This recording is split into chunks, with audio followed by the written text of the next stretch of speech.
Captain Lee Hyun stared at the massive ship blocking their path. The alien vessel was 3 times larger than his small Earth scout ship. Its dark metal hull was covered with strange symbols that glowed with purple light. Weapon ports lined its sides like angry eyes watching his every move. "Captain, they're sending us a message," said Ensign Choi Yuna from her seat at the communications station. Her voice was steady, but Lee Hyun could see her hands shaking slightly on the controls. "Put it on the main screen," Lee Hyun ordered. The face that appeared was not human. The alien had gray skin stretched tight over sharp bones. Its eyes were completely black, and when it spoke, rows of pointed teeth showed in its mouth. "Human vessel, you will stop your engines and prepare for inspection. You are in space controlled by the Galactic Empire of Vorthak. Your primitive species has no right to travel here without permission." Lee Hyun looked around his small bridge. His crew of 12 had volunteered for this mission knowing the risks. They were the first humans to travel this far from Earth. Their job was simple: learn about the aliens who had recently made contact with humanity. The contact had not been friendly. 3 months ago, Vorthak ships had appeared in Earth's solar system. Their message was clear. Earth now belonged to the Empire. Humans would provide resources and workers. In return, the Empire would not destroy their planet. Most Earth leaders wanted to accept these terms. The alien technology was far beyond anything humans had built. Their ships moved faster than light. Their weapons could destroy cities from space. Fighting seemed impossible. But some people disagreed. Admiral Kim Dae-ho was one of them. He convinced Earth's government to send secret scouting missions before making any final decisions. Lee Hyun's ship was the first of these missions. "Tell them we are peaceful explorers," Lee Hyun said to Choi Yuna. "We mean no harm." The alien commander laughed. It was not a pleasant sound. "Humans do not decide what you mean. You will shut down your engines now, or we will shut them down for you." Lee Hyun felt anger building in his chest. These aliens treated humans like animals. They spoke as if humans had no rights at all. But he controlled his emotions. Getting angry would not help his crew survive. "We understand," he said, "but our ship's engines cannot be safely shut down in deep space. If we turn them off, our life support will fail. Surely the great empire does not want to cause unnecessary deaths?" This was not true. Human ships could operate life support without main engines. But Lee Hyun wanted to see how the aliens would react. The alien commander paused. For a moment, uncertainty crossed its face. Then it spoke again. "Your primitive technology is not our concern. Shut down your engines immediately." Dr. Park Mira, the mission's scientist, leaned forward in her seat. She had been studying the alien ship with their sensors since it appeared. Now she whispered something to Lee Hyun that made his eyes widen. "They're shields," she said quietly. "They pulse every 37 seconds. For just a moment, our sensors can see through them completely." Lee Hyun nodded slightly. This was valuable information. During that brief moment, their sensors had detected something interesting about the alien ship's construction. "Very well," Lee Hyun said to the alien commander. "We will comply with your orders. But first, we must secure our navigation data to prevent it from being lost." This was another delay tactic. Every second gave Dr. Park Mira more time to study the enemy vessel. The alien commander was growing impatient. "You test our patience, human. Your species exists only because we allow it. Do not forget this." "Of course," Lee Hyun replied. "We are grateful for the Empire's mercy." Inside, he felt sick saying those words, but his crew's safety came first. After 10 more minutes of careful delays, Lee Hyun finally ordered his engines shut down. The alien ship moved closer and attached itself to the human vessel with metal clamps. Armed aliens in armor suits came aboard to inspect everything. The inspection lasted 3 hours. The aliens treated the human crew like dangerous animals. They pointed weapons at them constantly. They laughed at the simple human technology. They took copies of all the ship's computer files. But they missed something important. Dr. Park Mira had hidden her real sensor data in a place the aliens did not think to look. The information she gathered would change everything. When the inspection was over, the alien commander returned to the bridge. "Your ship is primitive but harmless," he said. "You will return to your planet immediately. If we find you in Empire space again, you will be destroyed." "Understood," Li Hyun said. "Thank you for your mercy." The aliens left the ship and released the clamps. Li Hyun waited until they were far away before restarting his engines. Only then did he allow himself to smile. "Set course for Earth," he ordered. "Maximum speed." As soon as they were safely away, Dr. Park Mira shared her discoveries. The alien ship was powerful, but it had weaknesses. Its shields were strong, but operated on frequencies that human sensors could penetrate. Its hull showed stress fractures in several places, suggesting the aliens relied too heavily on their energy shields instead of strong armor. Most importantly, the ship's design was old, very old. The aliens had not changed their technology in a long time. They had become comfortable with always winning. This made them predictable. "They fight the same way they have for thousands of years," Dr. Park Mira explained. "Their ships are built to impress and intimidate, but they're not built to fight enemies who think differently." Li Hyun felt excitement building. "Are you saying we might have a chance against them?" "I'm saying they've never fought anyone like us," she replied. "They expect enemies to behave like they do. Humans don't." The journey back to Earth took 2 weeks. During that time, the crew analyzed every piece of data they had collected. The more they learned, the more hopeful they became. When they finally reached Earth, Li Hyun reported directly to Admiral Kim Dae-ho. The Admiral listened carefully to everything they had discovered. "So you're telling me these aliens are vulnerable?" Kim Dae-ho asked. "Yes, sir," Li Hyun replied. "They're powerful, but they have weaknesses. More importantly, they think we're too primitive to be a real threat. That gives us an advantage." Admiral Kim Dae-ho was quiet for a long time. Finally, he made a decision that would change human history. "Gather our best scientists and engineers," he ordered. "We're going to build something the Empire has never seen before, something that will show them humans are not as primitive as they think. The project would be called Blackstar, and it would become the Empire's worst nightmare." Deep beneath the Sahara Desert, in a place that did not exist on any map, humanity's greatest secret was taking shape. The underground facility stretched for miles in every direction. Thousands of people worked day and night on Project Blackstar. Commander Jang Subin stood on a platform overlooking the main construction bay. Below her, the skeleton of a starship slowly grew larger each day. It looked nothing like the ships humans had built before. It looked nothing like the Empire ships either. "The armor plating is ready for installation," reported her assistant, a young engineer named Park Jun-ho.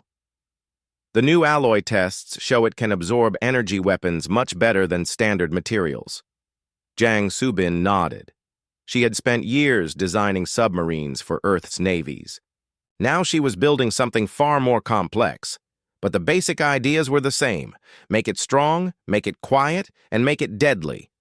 "What about the shield generators?" she asked. "Dr. Shin Yoon-ji says they'll be ready next week. The hybrid design is working better than expected." Jang Subin smiled.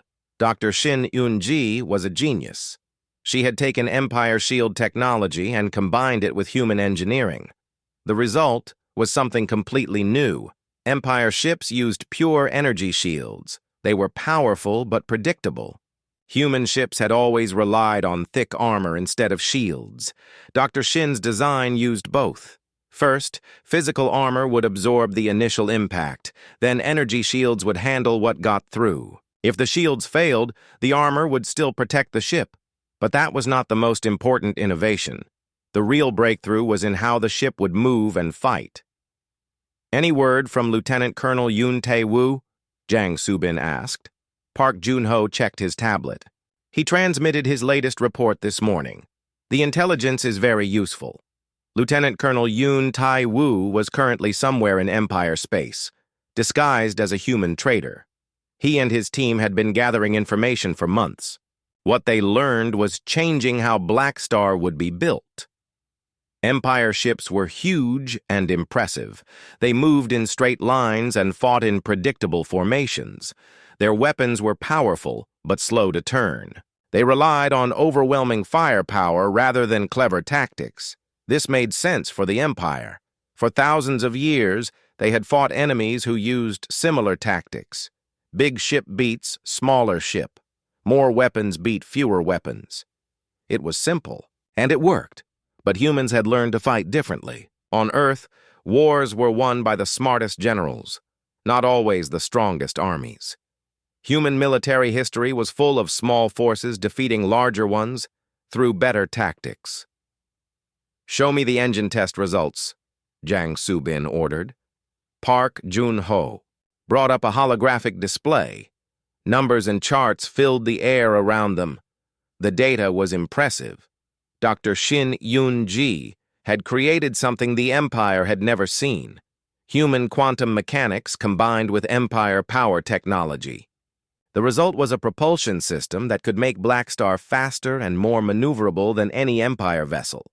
More importantly, the engine produced a unique energy signature. Empire sensors were designed to detect Empire-style engines. Blackstar's hybrid drive would be much harder to spot on their instruments. "We need to test the stealth systems again," Jang Soo-bin said. "If they can see us coming, all our other advantages mean nothing." The stealth technology was perhaps the most creative part of the entire project. Instead of trying to hide completely, Blackstar would disguise itself. Special hull coatings could make it look like an asteroid on Empire sensors. Advanced computers would mimic the movement patterns of space debris.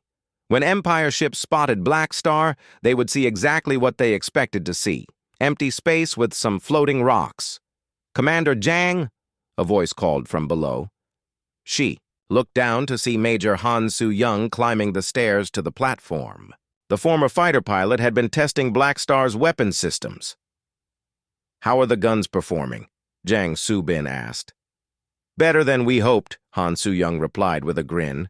"The kinetic rounds can punch right through Empire shields. The energy weapons finish what the kinetic rounds start." This was another human innovation. Empire ships fought with pure energy weapons. Their shields were designed to stop energy attacks, but humans had always used physical projectiles in their weapons: bullets, missiles, and artillery shells. Blackstar's weapons combined both approaches. First, it would fire solid metal projectiles at incredible speed. These would create holes in enemy shields. Then, energy beams would pour through those holes to damage the ship inside. "The test targets are completely destroyed," Han Soo-young continued. "Empire armor can't handle this kind of attack." "What about the fighter bays?" Jang Soo-bin asked. "Ready for action. 48 small fighters, each one designed for hit-and-run attacks. Empire ships have no defense against swarm tactics. Empire vessels were built like floating fortresses. They had powerful weapons that could destroy large targets, but they had few defenses against many small, fast attackers." Human military history was full of examples where small, quick forces defeated large, slow ones. Ancient Earth torpedo boats had sunk battleships. Modern fighter jets could destroy ground targets much larger than themselves. Blackstar's fighters would use the same principle against Empire ships. "Any problems with the crew training?" Jang Soo-bin asked. "They're adapting well to the new systems," Han Soo-young replied. "Most of them have military experience from Earth's conflicts. They understand that we can't fight like the Empire fights." This was crucial. Blackstar's crew of 300 had been carefully chosen. They all understood that this mission was about more than just building a better warship. It was about proving that humans deserved to be free. "Commander," Park Jun-ho interrupted, "Lieutenant Colonel Yoon is requesting a secure communication link." "Put him through to the briefing room," Jang Soo-bin ordered. Minutes later, the image of Lieutenant Colonel Yoon Tae-woo appeared on the secure screen. He looked tired but excited. "I have important news," he said without greeting. "The Empire is planning a major expansion. They're going to attack 12 more systems next month. 3 of those systems have asked Earth for help." Jang Soo-bin felt her heart race. "How long until Blackstar can be operational?"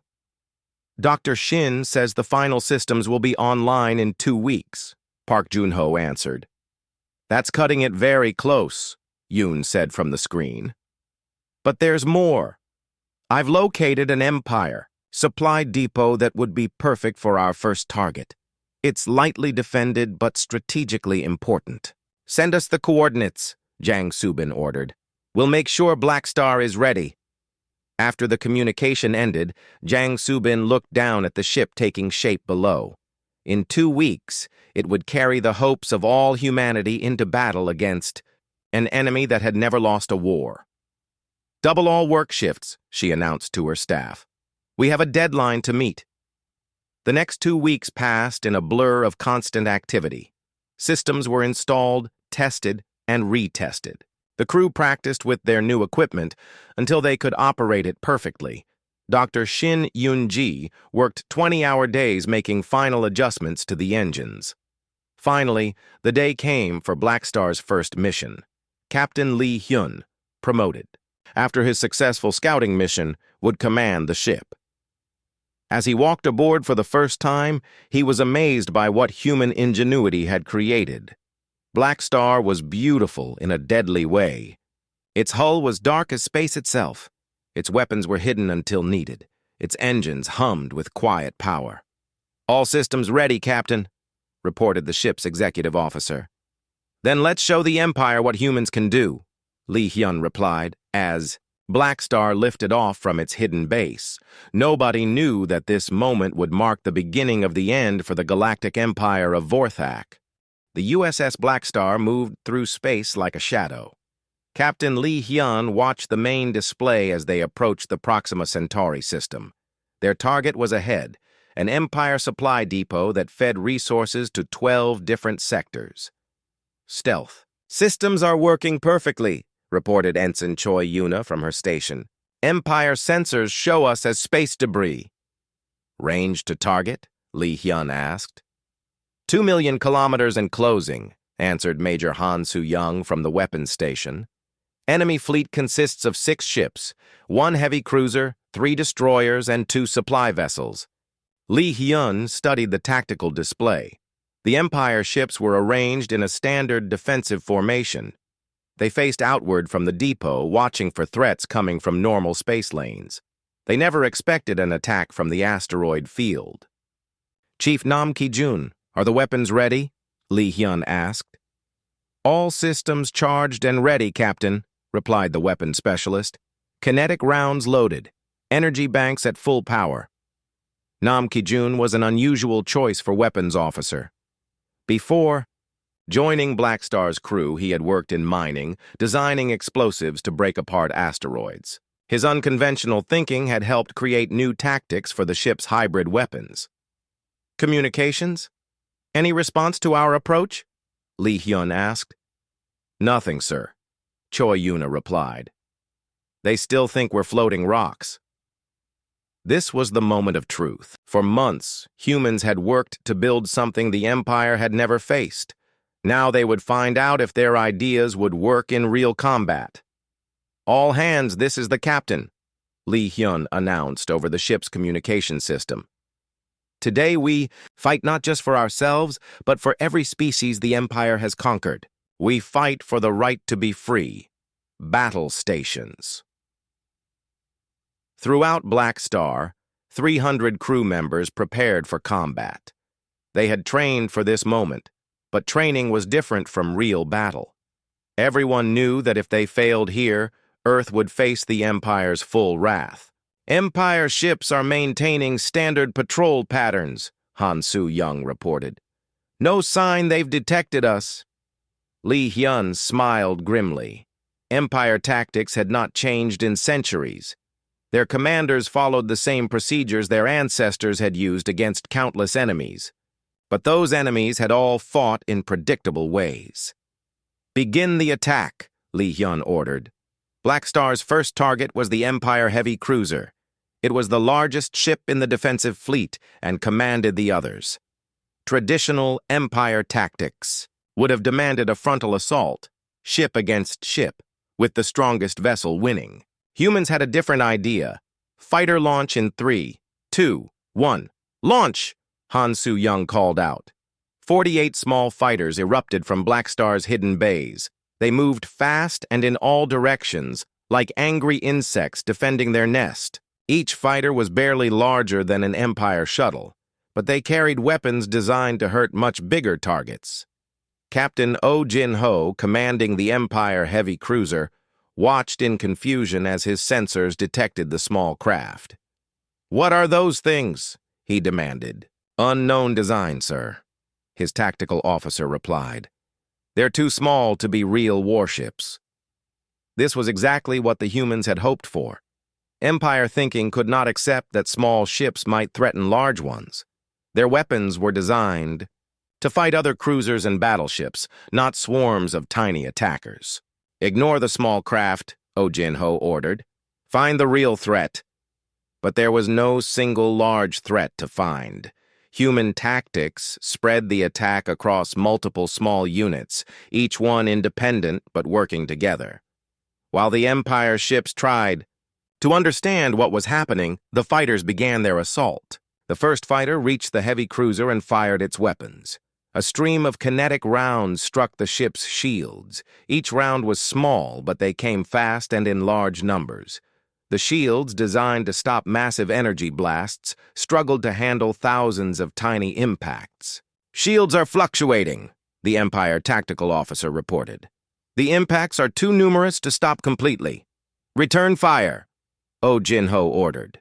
The heavy cruiser's main guns turned toward the fighters, but the weapons were huge and slow. They were built to destroy other capital ships, not chase small, fast targets. The fighters easily avoided the massive energy beams. More fighters reached attack range. Soon, all 6 Empire ships were under assault from multiple directions. Their formation, perfect for fighting other Empire fleets, became a trap. The ships were too close together to fire at the fighters without risking hits on their own vessels. "This is madness," Oh Jin-ho shouted. "How can insects defeat warships?" His question was answered when the first fighter managed to punch a hole through his ship's shields. The kinetic rounds had weakened one section enough for the fighter's energy weapons to break through. Explosions erupted along the cruiser's hull. "Hull breach on deck 7, the damage control officer reported. "We're losing atmosphere." But the real attack had not even begun yet. While the fighters kept the Empire ships busy, Blackstar moved into position for the killing blow. "Target the heavy cruiser," Li Hyun ordered. "Full power to weapons." Nam Ki-jun smiled as he prepared to fire. "This is for Earth," he said quietly. Blackstar's main guns fired for the first time in combat. The kinetic rounds were much larger than those carried by the fighters. They struck the already weakened shields like hammers hitting glass. Section after section of the energy barrier collapsed. Then the energy weapons fired. Streams of pure destruction poured through the gaps in the shields and tore into the Empire ship's hull. Armor that had protected the vessel for decades melted like ice under a blowtorch. "Impossible!" Oh Jin-ho screamed as his ship died around him. "This cannot be happening." But it was happening. The heavy cruiser broke apart in a series of explosions that lit up the system. The remaining Empire ships, seeing their commander's vessel destroyed, tried to retreat. They never had a chance. Blackstar's superior speed and maneuverability allowed it to pursue and destroy them one by one. The human fighters swarmed over the supply ships, cutting them apart with precision strikes. In less than 3 hours, the entire Empire force was gone. The supply depot surrendered without a fight when Blackstar's weapons turned toward it. "Casualties?" Li Hyun asked as the battle ended. 7 fighters damaged, none destroyed," Han Soo-young reported. "No casualties aboard Blackstar." Li Hyun could hardly believe it. They had just destroyed an Empire fleet without losing a single person. It seemed impossible. but the evidence was floating around them in pieces. "Boarding teams to the depot," he ordered. "Secure any prisoners and intelligence data." The boarding operation revealed even more good news. The depot held dozens of human prisoners, captured during Empire raids on Earth's outer colonies. It also contained detailed plans for future Empire expansion. Most importantly, they captured intact Empire technology and several enemy officers, who could provide intelligence about Empire military organization. "Sir," Choi Yuna reported, "we're receiving transmissions from human resistance cells throughout this sector. Word of our victory is spreading fast." Lee Hyun nodded. This battle was about more than destroying one Empire fleet. It was about proving that the Empire could be beaten. Across their territory, oppressed species were learning that the mighty Vorthak Empire was not invincible. "Set course for the rendezvous point," Lee Hyun ordered. "Let's take our prisoners and intelligence back to Earth." As Blackstar left the Proxima Centauri system, its crew celebrated their victory. But Captain Lee Hyun did not join the celebration. He knew that this battle was just the beginning. The Empire had thousands of ships and millions of soldiers. They would not accept this defeat quietly. Soon, they would send their best commanders and their most powerful fleets to crush humanity. But for now, humans had proven something important. The Galactic Empire of Vorthak could bleed. It could be hurt. And if it could be hurt, it could be defeated. The real war was just beginning. Admiral Vex Corvin stood before the massive holographic display in his command center. The ancient warrior had seen more battles than most of his species could count. He had conquered worlds and crushed rebellions for 2 centuries. But he had never seen anything like the recordings from Proxima Centauri. "Play it again," he ordered his aide. The hologram showed the destruction of the supply depot fleet. Corvin watched as the small human fighters swarmed over Empire ships like predators attacking prey. He saw how the mysterious human warship moved in ways that defied traditional combat doctrine. "The commander of this fleet was incompetent," declared Admiral Zeth Morkan, one of Corvin's subordinates. "No properly trained officer would lose to such primitive tactics." Corvin turned his black eyes toward the younger admiral. "Captain Oh Jin-ho had 30 years of combat experience. He defeated the rebellion on Kepler 438 and conquered 4 systems for the Empire. He was not incompetent." "Then how do you explain this disaster?" Morkan demanded. "Simple," Corvin replied. "The humans fight differently than anyone we have ever faced. Our tactics assume the enemy will behave like us. These humans do not." Corvin had spent weeks studying every piece of data from the battle. Unlike other Empire commanders, he did not dismiss human success as luck. He recognized that humanity represented something new and dangerous. "What are your orders, Admiral?" asked his tactical officer. "Gather the 3rd and 7th battle fleets," Corvin commanded. "We will hunt down this human ship and destroy it. But first we must learn to fight as they fight." While Admiral Corvin prepared his response, the USS Blackstar had become the flagship of Earth's growing rebellion. 3 more ships had been built using the same design principles. Each one incorporated lessons learned from Blackstar's first battle. Dr. Song Min Ah, Blackstar's chief medical officer, studied the captured Empire prisoners in her laboratory. What she discovered would prove crucial to humanity's survival. "Their biology is fascinating," she explained to Captain Lee Hyun during their daily briefing. "The Vorthak evolved on a high-gravity world. Their bodies are much denser than humans, but they depend heavily on technology to function in space." "What does that mean for us?" Lee Hyun asked. "It means they have weaknesses we can exploit. Their heavy armor suits make them strong but slow. Their ships need artificial gravity generators because they cannot function well in zero gravity. If we can disable those systems, we can turn their own biology against them." This information was immediately shared with Commander Baek Jin-woo, who led human resistance cells operating deep inside Empire territory. Baek had been a Special Forces soldier before the Empire's arrival. Now he used those skills to organize sabotage operations across 12 star systems. Target their gravity generators first became the new standard for all resistance operations. When Empire ships lost artificial gravity, their crews became nearly helpless. The heavy Vorthak could barely move in weightless conditions, but the Empire was learning too. Admiral Korvan's fleets began using new tactics copied from human combat. Recordings. Empire ships started moving in 3 dimensions instead of flat formations. They began coordinating multiple small units instead of relying on single massive vessels. The changes came too late to save the Empire fleet at Kepler 186. Commander Baek Jin-woo's resistance cells had smuggled bombs onto 3 Empire ships. When the bombs exploded, they took out the gravity generators exactly as Dr. Song had suggested. The disabled Empire ships were sitting targets for Blackstar and its sister ships.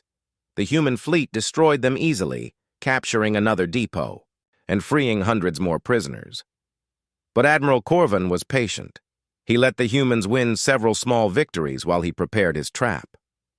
He studied their tactics, learned their weaknesses, and adapted his own strategies.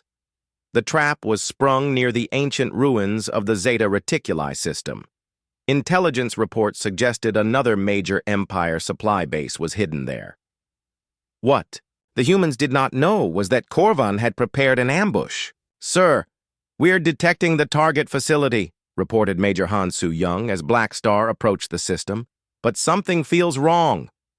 Captain Lee Hyun studied the sensor readings. The Empire base was exactly where intelligence said it would be, but the defensive fleet seemed smaller than expected. Only 4 ships instead of the usual 8 or 10. "It could be a trap," suggested Ensign Choi Yuna. "Or they're moving ships to defend more important targets," Lee Hyun replied. "Either way, we have our orders. The Resistance is counting on us to destroy this base." Blackstar and its 3 sister ships moved into attack formation. They used the same tactics that had worked so well before: stealth approach, fighter swarms, and coordinated strikes on key targets. But this time, something was different. The Empire ships responded faster than usual. Their formations were more flexible. Their weapons targeted the fighters more effectively. "They've learned," Han Soo-young said grimly as the first human fighter was destroyed. "They know how we fight now." The battle quickly became more desperate than any previous engagement. Admiral Korvan had positioned additional ships behind the system's largest moon. When Blackstar committed to the attack, these hidden vessels emerged to surround the human fleet. "We are outnumbered 3-1, reported the tactical officer. "Enemy reinforcements are moving to cut off our escape route." Captain Lee Hyun faced the hardest decision of his career. He could order a retreat and save his ships, but that would abandon the resistance fighters who were counting on this attack to succeed. Or he could stay and fight, knowing his fleet might be destroyed. "All ships, this is Blackstar," he announced. "We came here to strike a blow for freedom. We will not retreat while our friends fight and die for that same freedom. Prepare for full assault." The battle that followed pushed both sides to their limits. Human tactics and technology faced Empire adaptation and numerical superiority. Ships on both sides took heavy damage as the fighting raged across the system. Chief Petty Officer Nam Ki-jun worked frantically to keep Blackstar's weapons operational as enemy fire pounded their ship. "Port armor is gone," he reported. "Starboard. Shields are failing." "Keep firing," Lee Hyun ordered. "We make them pay for every hit." Admiral Korvan watched the battle from his command ship. He had expected an easy victory, but the humans were proving more resilient than anticipated. Their ships continued fighting even when heavily damaged. Their crews showed courage that impressed even him. "Their largest ship is badly damaged," reported his tactical officer. "Should we demand surrender?" "No," Korvan replied. "These humans do not surrender. They fight until they die. I respect that, even as I destroy them." But the battle was not over yet. Commander Baek Jin-woo's resistance cells had been busy throughout the system. As the space battle raged, his saboteurs struck Empire installations on 3 different planets. The explosions lit up the night sky and damaged important Empire communications networks. More importantly, other human ships were approaching. Earth's government had sent reinforcements as soon as they realized Blackstar was in trouble. The new arrivals were still outnumbered, but they gave the human fleet hope. Enemy reinforcements detected. The Empire tactical officer reported to Admiral Corvan. Human ships approaching from the outer system. Corvan studied the tactical display. He still had numerical superiority, but the situation was becoming complicated. If more human fleets arrived, he might lose his advantage. "Signal the fleet," he ordered. "We withdraw to regroup." "Sir?" his subordinate asked in surprise. "We have them trapped." "No," Corvan replied. "They have proven they are willing to die for their cause. That makes them more dangerous than any weapon. We will face them again when we are better prepared." As the Empire fleet withdrew, Captain Li Hyun surveyed the damage to his ship. Blackstar had survived, but barely. 2 of his sister ships were destroyed. Dozens of crew members were dead or wounded. But they had also accomplished something important. They had fought the Empire's best admiral to a draw. Admiral Corvan had been forced to retreat despite having superior numbers. "Casualties?" Li Hyun asked. 43 dead, 71 wounded, Dr. Song reported. "But we saved the resistance fighters on the surface. They completed their mission." Li Hyun nodded. The cost had been high, but the resistance was still alive. More importantly, they had learned that the Empire could adapt to human tactics. The next phase of the war would be even more challenging. "Set course for Earth," he ordered. "We need to report what we've learned, and we need to build more ships." As Blackstar limped away from the battlefield, both sides prepared for the final confrontation. The Empire now understood that humans were a serious threat. Humanity knew that their enemies could learn and adapt. The real test was still to come. 1 year after Blackstar's first mission, the galaxy was at war. Hundreds of human ships now fought alongside dozens of alien species that had joined the rebellion. But the Empire was coming to Earth with everything they had. Fleet Admiral Park. Seo Jin stood in the command center deep beneath Seoul, watching displays that showed enemy fleets approaching from 6 different directions. The numbers were terrifying. Over 3,000 Empire ships were converging on humanity's home system. "How long until they arrive?" she asked her aide. 18 hours for the first wave," replied Commander Lee Yong-soo. "The main fleet will be here in 36 hours. Park Seo-jin felt the weight of humanity's future on her shoulders. Earth's defenses included 800 ships, but most were smaller vessels. The Empire was bringing their biggest battleships and their most experienced commanders. "What about Professor Kwan's project?" she asked. Commander Lee checked his tablet. "He says the quantum weapon is ready, but it's still untested, and using it would require a ship to get very close to the Empire fleet. Professor Kwan Dong-hyun had made a breakthrough that could change everything. His research into Empire technology revealed that their entire fleet network shared quantum communication links. If those links could be disrupted at the quantum level, the entire fleet would lose coordination, but the weapon required a ship to position itself at the center of the enemy formation. It would be a suicide mission. Commodore Lim Hai-wan volunteered for the mission without hesitation. Her ship, the USS Horizon, was the newest and most advanced human vessel. It was built specifically for this final battle. "My crew understands the risks," she told Fleet Admiral Park during their final briefing. "We're ready to do whatever it takes." "There might be another way," Park replied. "We could wait for a better opportunity." "No," Lim said firmly. "The Empire will never give us a better chance. This is our moment to end their reign of terror forever."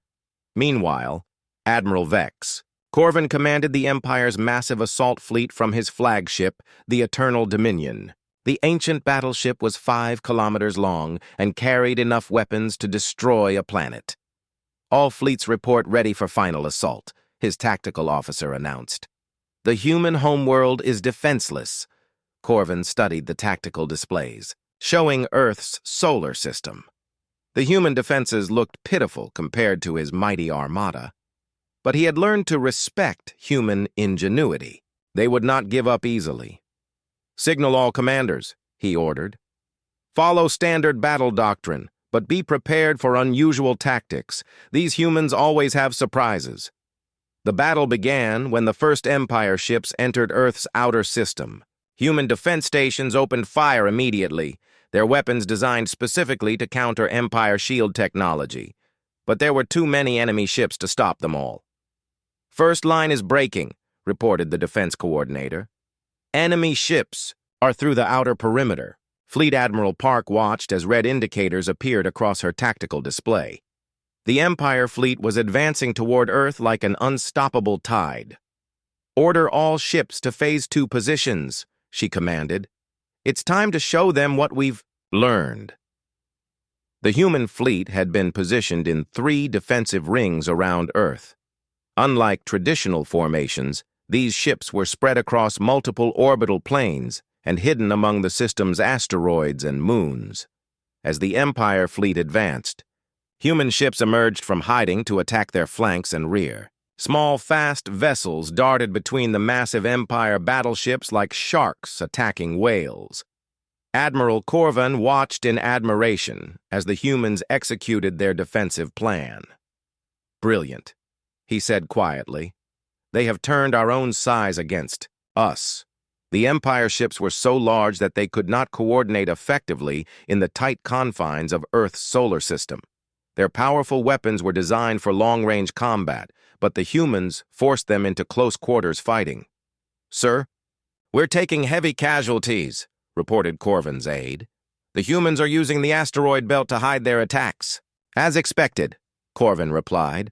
"Signal the reserve fleets. Begin the final assault." But the humans had one more surprise. As the Empire's main battle line approached Earth's moon, hidden defense platforms emerged from craters on the lunar surface. These weapons had been secretly installed over the past year, powered by fusion reactors buried deep underground. The lunar defense grid fired in perfect coordination, creating a wall of energy that tore through the advancing Empire ships. Dozens of battleships were destroyed in the first few minutes. "Impossible!" shouted Corvin's tactical officer. "How did they hide such powerful weapons?" Corvin smiled grimly.